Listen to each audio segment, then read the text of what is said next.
my name is Robert Garris. I'm the Assistant Chief of Public Relations at WCU EMS. Many of you have just watched our video on the Stop the Bleed kits going around campus. What I want to do is go ahead and take over and go through the contents of these kits. Now this is very important because we want you guys to be able to understand what these items are in these kits and how you can use them. We're going to give a real brief description on how to use them. And if you want to learn more, you can sign up for one of our Stop the Bleed classes and you'll have our Assistant Chief of Public Education come out and teach it. And you possibly might see me there. Now for those of you that did not see the video, I'm encouraging you to go ahead and go watch it right now. You're going to see Madison, our chief, as I mentioned before, talk about the Stop the Bleed kits on campus and kind of the progress of how Stop the Bleed came together and how we got it on campus. So let's start with, why is this important for us to know the contents? It is important for you to know the contents because these are tools used to save somebody's life. Just as simple as one item in this kit could save somebody's life and protect you as well. Okay, so let's go over what the actual contents are.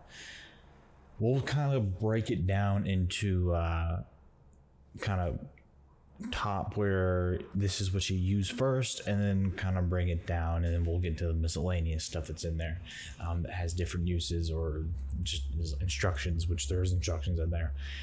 So we'll start with the basic gauze that is in there. There's 2 packs of compressed gauze.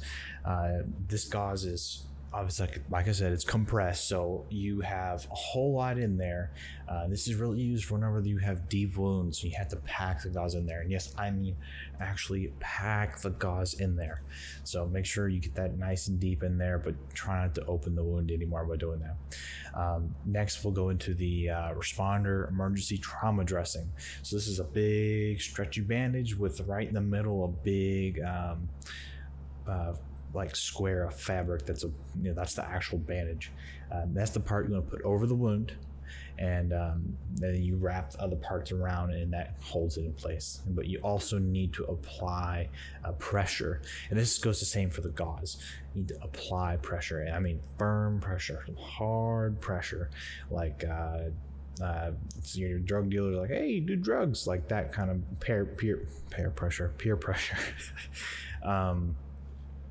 So next we'll go into the trauma shears. These trauma shears, they are used to cut clothing away. So if you have a wound that's like on the leg and they're wearing jeans or jorts, I don't know, man, whatever you're into, and you need to get up to that wound, you use that to cut the clothing. There's also 2 pairs of gloves, so i.e. 4 gloves in total. They're large, that can only do so much as they, what to put it in. So this is used to keep blood off you and off your hands, because that you always want to touch your face after. It keeps blood off of your face. There's a cat tourniquet. This tourniquet is, for anybody that doesn't know, is a big piece of fabric with a windlass and a locking system, and another piece of fabric that goes over that. Steps for this is going to be to wrap this around. You're going to either undo it or have it in a loop, put it on. So say the wound's right here, put it on 2 to 3 inches above, tighten it down, lock it down with the Velcro. You'll see the little red tip on the top. As you lock it down, there's a windlass on there, so it'll be a little rod, and you will twist it 3 times.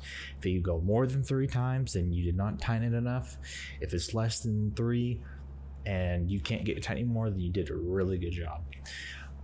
After that, you will close it up, and then right on the top, or where that little white part is on the top of it, you'll write the time that you applied that. That is important because it'll lets the responders, when they get there, know how long it's been on this person or you. Next, we have a marker. And lastly, we have one more thing after that. We have a survival blanket. This survival blanket is basically like this big piece of aluminum. And this will basically keep the person warm. It kind of tries to mitigate shock. Whenever you lose blood out of your body, your temperature drops, and this tries to keep you warm. Wrap it around like a big old blanket, because that's what it is. Then lastly, we have the just-in-time instructions. And basically what this is just exactly what it is. Instruction just kind of takes you over what to do. So that's really, as far as the contents, that's what it goes. It'll come in this like vacuum sealed bag, and you'll see it somewhere right here. I'll put it. And you just open it up. Now, there are kits around campus that include, what are they called? Stretcher. Stretcher is the word I'm looking for. There's a rescue stretcher. It folds out and it has all that. And in these kits, they have multiple of those individual bleeding control kits that has all those other things that we talked about. Ooh, ow.